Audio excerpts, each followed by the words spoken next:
आपने देखा पहले हमारी बेटी जिन्होंने अपना सिंदूर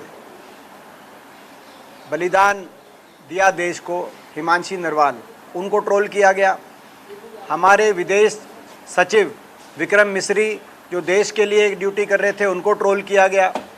हमारी फ़ौज की एक हमारी बहादुर अफसर कर्नल सोफिया कुरैशी, उनको आतंकवादियों की बहन बताकर बहुत बड़ा तिरस्कार एक भारतीय जनता पार्टी के मंत्री ने मध्य प्रदेश में किया।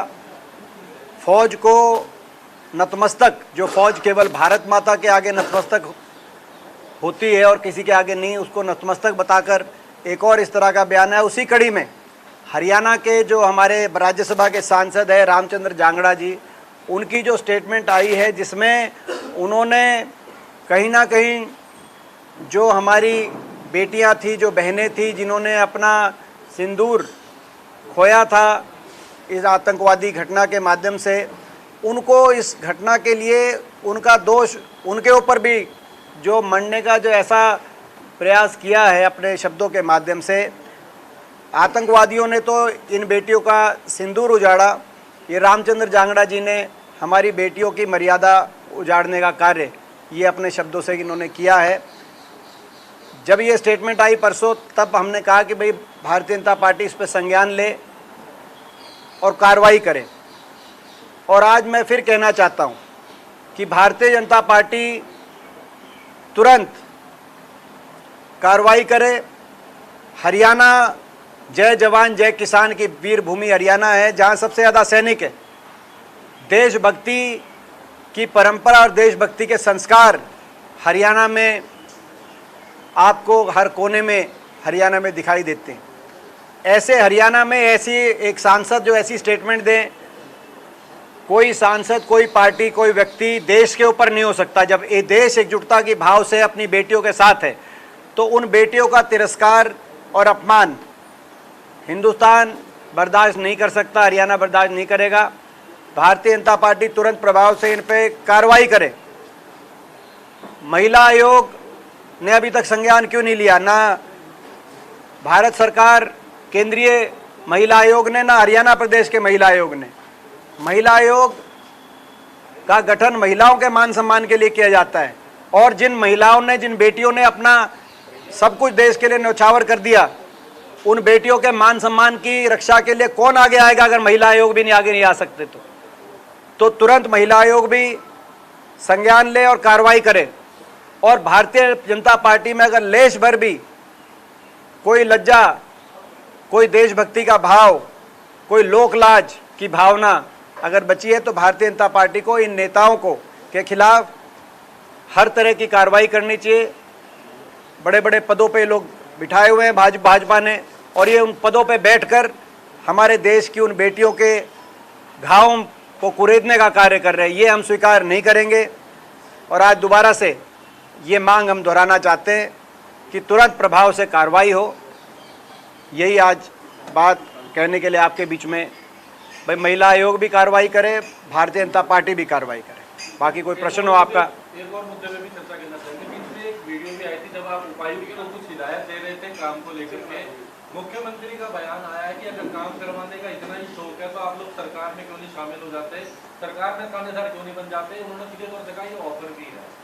देखिए, जहाँ तक मुख्यमंत्री जी की बात है, ये मुझे बड़ा निराशाजनक उनका बयान आया है, क्योंकि वो खुद सांसद रहे हैं। तो वो मैं समझता था कि उनका ये बयान आएगा कि सारे अधिकारियों को वो ऐसे आदेश निर्देश देंगे कि जितने जनप्रतिनिधि हैं, और वो अपने संवैधानिक दायित्व निभाने के लिए जब इन औपचारिक बैठकों में आते हैं, तो उन जनप्रतिनिधियों को पूरा प्रोटोकॉल, उनका मान सम्मान और उनकी बात को तवज्जो मिले। क्योंकि प्रजातंत्र में सत्ता पक्ष और विपक्ष दोनों की अपनी अपनी भूमिका है। कोई व्यक्तिगत प्रोटोकॉल किसी को मिले ना मिले वो हमारा विषय नहीं है।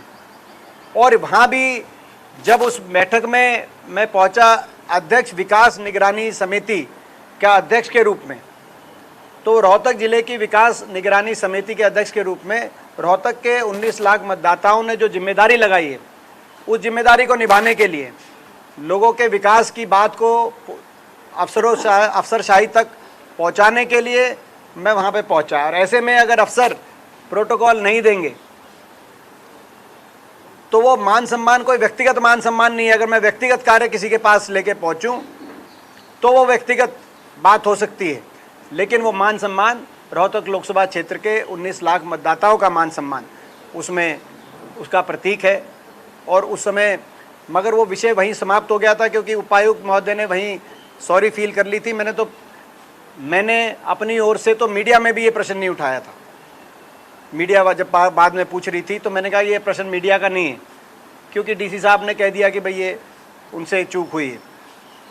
उसके बाद मगर मुख्यमंत्री जी ये बात कह रहे हैं तो मेरे को ये बात अपनी उनकी जो जवाब था उनसे मैं संतुष्ट नहीं हूँ। उनसे मैं आशा करता हूँ, खैर मगर मुख्यमंत्री जी के बारे में अब मैं क्या कहूँ इस बारे में, बयान के बारे में, क्योंकि अफसरशाही, प्रदेश की अफसरशाही मुख्यमंत्री जी को सीरियसली नहीं ले रही, क्योंकि प्रदेश की अफसरशाही को ये पता है कि रिमोट कहीं और है, रिमोट दिल्ली में बैठा है, दिल्ली से अफसरशाही चलाई जा रही है हरियाणा की। ये मुख्यमंत्री जी को भी पता है, पूरे प्रदेश को पता है। तो जब अफसरशाही मुख्यमंत्री जी को ही सीरियस नहीं ले रही तो उनकी बात को हम क्यों सीरियसली लें। ये आज स्थिति है हरियाणा प्रदेश की। सर, ऑब्जर्वर लगाए हैं हरियाणा में हमारे संगठन को लेकर जो बहुत लंबे समय से एक बात चल रही थी कि हरियाणा प्रदेश में संगठन का अभाव है और संगठन का विस्तार होना चाहिए कांग्रेस पार्टी का, उसको लेकर ये एआईसीसी की तरफ से पहल की गई है और अखिल भारतीय कांग्रेस कमेटी की ओर से केंद्रीय स्तर से ऑब्जर्वर हर जिलेवार एक सूची कल जारी की गई, जिनके साथ प्रदेश के भी कुछ लोग जिनके साथ अटैच किए जाएंगे और वो अपने ज़िलों में जाके संगठन को आगे विस्तार करने का कार्य करेंगे। ये इस फैसले का हम स्वागत करते हैं। हरियाणा के अंदर संगठन के विस्तार की आवश्यकता हरियाणा कांग्रेस कार्यकर्ता, जनता और प्रेस भी, आप लोग भी पूछते रहते थे, हमारे पास अच्छा जवाब नहीं मिलता था, लेकिन हम फिर भी वो जवाब आपको देते थे। तो ये अच्छी पहल है अखिल भारतीय कांग्रेस कमेटी की, हम स्वागत करते हैं। ये एआईसीसी के वरिष्ठ नेताओं को ऑब्जर्वर के रूप में मैदान में उतारा जाएगा, एक एक ज़िले के रूप में, और वो ज़िले स्तर पर पूर्णतः मेरिट पर जो मजबूत है, जो चला सकता है ज़िला, जो बातें और मापदंड उनके सामने एआईसीसी की ओर से रखी जाएंगी, उनके आधार पर संगठन का आगे विस्तार करेंगे। तो ये बड़ी अच्छी डेवलपमेंट है कांग्रेस संगठन के लेकर। पहले भी नियुक्त किए गए थे, लेकिन कहीं ना कहीं कुछ नाराजगी रही थी, इस बार उम्मीद करें। देखिए ये एक नई प्रक्रिया है, ये एक नई प्रक्रिया है। पहले हमने गुजरात में करी और अब ये हरियाणा और मध्य प्रदेश में। ये आपने देखा होगा जो ऑब्जर्वर्स हैं वो काफ़ी कांग्रेस के जो वरिष्ठ स्तर के ऑब्जर्वर्स एआईसी की तरफ से नियुक्त किए गए हैं। तो हमें उम्मीद है कि आने वाले कुछ दिनों में आप देखेंगे कि कांग्रेस का संगठन हरियाणा में मजबूती से कांग्रेस के संगठन का निर्माण होगा। और इस प्रक्रिया की शुरुआत के लिए हम अखिल भारतीय कांग्रेस कमेटी का, हमारे राष्ट्रीय अध्यक्ष खड़गे जी का और हमारे पूर्व अध्यक्ष, क्योंकि राहुल जी की सोच है इसके पीछे, उनका हम आभार व्यक्त करते हैं, उनको हम धन्यवाद करते हैं। हरियाणा में इस कार्य की, इस कदम की आवश्यकता थी। दीपेंद्र जी, एक सवाल लेना चाहूँगा। जेपी नड्डा का बयान है कि 25-26 जून को इमरजेंसी के 50 साल पूरे हो रहे हैं, तो एनडीए जो है पूरे देश भर में लोगों के बीच में जाएगा और बताएगा कि किस तरह से कांग्रेस ने तार किया था डेमोक्रेसी को, ट्रेंटल किया था डेमोक्रेसी। देखिए, ये हम पहले भी कह चुके हैं बात, जो भारतीय जनता पार्टी भूल गई है कि उनको जनादेश देश के भविष्य को संवारने का दिया गया, लेकिन वो भूतकाल से नहीं निकल पाते। इनके बीजेपी को ये मैं समझता हूँ, तो ये इनका एजेंडा है, उनका एजेंडा है, हमारा जो एजेंडा है हम लेके जाएंगे। सर, जातिगत जनगणना को लेकर रेजोल्यूशन पास किया है कल बैठक में, जो मुख्यमंत्रियों की बैठक हुई है, उसमें स्पेशल रेजोल्यूशन पास हुआ जातिगत जनगणना को लेकर। क्या कहेंगे, हरियाणा में भी जनगणना? देखिए, जातिगत जनगणना को लेकर रेजोल्यूशन पास करने से और जो ये बयानबाजी से काम नहीं चलेगा। जातिगत जनगणना का तो काम जातिगत जनगणना कराने से चलेगा, और अभी तक जातिगत जनगणना कराने के लिए कोई कदम नहीं उठाया गया।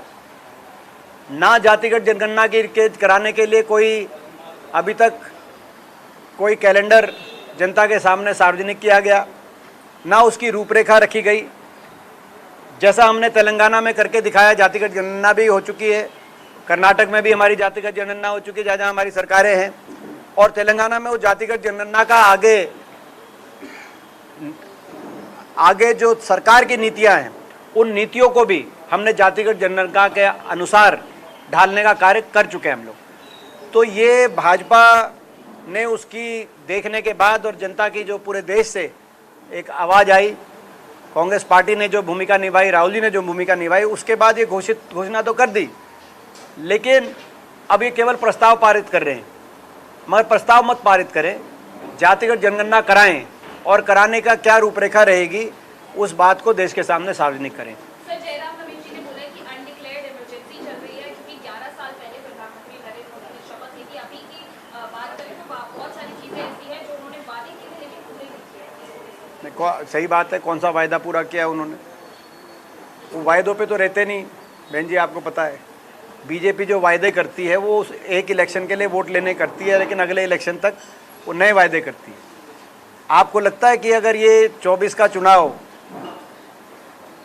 प्रधानमंत्री जी और बीजेपी पार्टी की काला धन आएगा और 15 लाख दोबारा से दिलवाएंगे, तो उनको लोग तो वायदे जो वो करते हैं वो वायदे पूरा करने के लिए नहीं करते हैं। और ये हरियाणा में आप देखो, हरियाणा में चुनाव जीतने के लिए क्या क्या किया बीजेपी ने, और चुनाव के बाद बीजेपी का क्या रंग सामने आ रहा है। आपने देखा हरियाणा में बीजेपी ने कहा कि हम 2100 रुपये महिलाओं को कांग्रेस की तरह तर्ज पे हम देंगे, मगर कांग्रेस का वायदा था 1 नवंबर 2024 से देंगे। अब बीजेपी ने तारीख नहीं बताई, बोला हमारा ऑफर था लेकिन हमने तारीख नहीं बताई। अब उस वायदा का क्या हुआ किसी को पता नहीं। हरियाणा में कहा था HKRM के कर्मचारियों को पक्का करेंगे, सरकार बन गई, उसके बाद HKRM कर्मचारियों को निकालने का कार्य करे, पक्का तो किया नहीं, उनको निकालने का काम भारतीय जनता पार्टी करेगी। हरियाणा में कहा था कि जो एप्लीकेशन देगा सबके हम पीले कार्ड बनवाएंगे, BPL कार्ड बनवाएंगे। 75% हरियाणा के BPL कार्ड बनवा दिए। लेकिन दिशा मीटिंग में मुझे जानकारी मिली कि इस बार अगले महीने से 4 लाख BPL कार्ड हरियाणा में कट रहे हैं, 4 लाख। ये जानकारी दिशा मीटिंग में रोहतक के अधिकारियों ने दी। पूरे उसमें मैंने पूछा जिले में कितने हैं, तो क्या जिले का बाद में पता चलेगा। तो पहले BPL कार्ड बनवा दिए कि भाई इलेक्शन में वोट चाहिए, और उसके बाद अब कटवा रहे हैं 4 लाख तो कट गए इस महीने, और आगे बाकियों को कह रखा है कि भाई अपने कार्ड कटवाओ नहीं तो FIR दर्ज करेंगे। तो हरियाणा के अंदर भी ये उसी बात का प्रतीक है जो आपने कहा, जयराम रमेश जी ने जो कहा कि ये कहते कुछ हैं, चुनाव जीतने के लिए कुछ भी कह सकते हैं, लेकिन कहने के बाद चुनाव जब हो जाता है तो ये अपने सारे वायदों को भूल जाते हैं और उसके विपरीत काम करते हैं। कहा था महंगाई कम कराएंगे हरियाणा में, आते ही बिजली भी बढ़ा दी हरियाणा में, टोल भी बढ़ा दी हरियाणा में, गैस का सिलेंडर महंगा हो गया, डीजल पेट्रोल महंगा हो गया। ये स्थिति आपके सामने। कहा था 3100 रुपये में हम गन्ना धान 31 रुपये में, बोला धान की जब खरीद थी, वो धान का सीज़न चल रहा था, बोला 31 रुपये में खरीदारी करेंगे, धान की खरीद होगी। मुख्यमंत्री जी नायब सैनी खुद कहा था ये, नायब सैनी जी ने, लेकिन सरकार बनने के बाद वो 3100 रुपये किसी को नज़र नहीं आए। जितना MSP थी MSP भी नहीं मिली धान पे, ये स्थिति थी। वो धान चला गया, अब तो गेहूँ भी चला गया, अब तो अगला धान का सीज़न आ गया, बुआई का टाइम आ गया, वो 3100 रुपये का इंतजार कर रहे हैं किसान। तो ये चुनाव के समय बड़े बड़े वायदे करते हैं, ये जयराम रमेश जी ने ठीक कहा, वो वायदे पूरे नहीं करते। ये मैं तो हरियाणा के कुछ वायदे गिनवा दिए आपको, केंद्र के अंदर स्तर की तो लंबी कहानी हो जाएगी। ठीक है जी, वो आपका ठीक आ गया, वो जो